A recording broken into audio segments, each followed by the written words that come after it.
भारत र श्रीलंकामा आगामी फेब्रुअरी 7 देखि शुरू हुने आईसीसी पुरुष टी20 विश्वकप 2026 को ट्रफी नेपालमा आउने मिति सार्वजनिक भएको छ।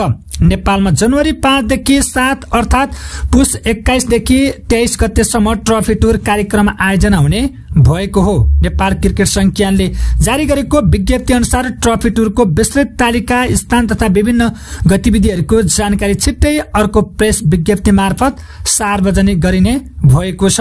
ट्रफी टुरका क्रममा क्रिकेट प्रेमीहरूले विश्वकप ट्रफी नजिकबाट अवलोकन गर्ने ऐतिहासिक अवसर पाउनेछन्। त्यसैले यो विशेष अवसरलाई मिस नगर्न सबै क्रिकेट समर्थकहरूलाई हामी विशेष आग्रह पनि गर्न चाहन्छौं। नेपालमा यसअघि सन् 2018 मा ओडीआई विश्वकप ट्रफी काठमाडौँ र पोखरामा प्रदर्शन गरिएको थियो, तर टी20 विश्वकपको ट्रफी भने पहिलो पटक नेपाल ल्याउन लागि हो, जसले नेपाली क्रिकेट इतिहासमा नयाँ अध्याय थप्नेछ।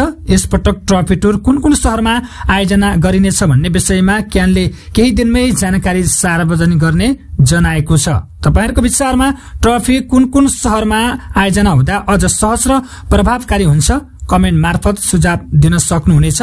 डीपी वर्ल्डको सहकार्यमा भारत र श्रीलंकालाई जोड्ने ऐतिहासिक एडम ब्रिज राम सेतु माथिबाट औपचारिक रूपमा ट्रफी टुरको शुरूआत गरिएको हो। यसअघि ओमानमा पनि केही दिन अघि ट्रफी टुर कार्यक्रम सम्पन्न भइसकेको छ।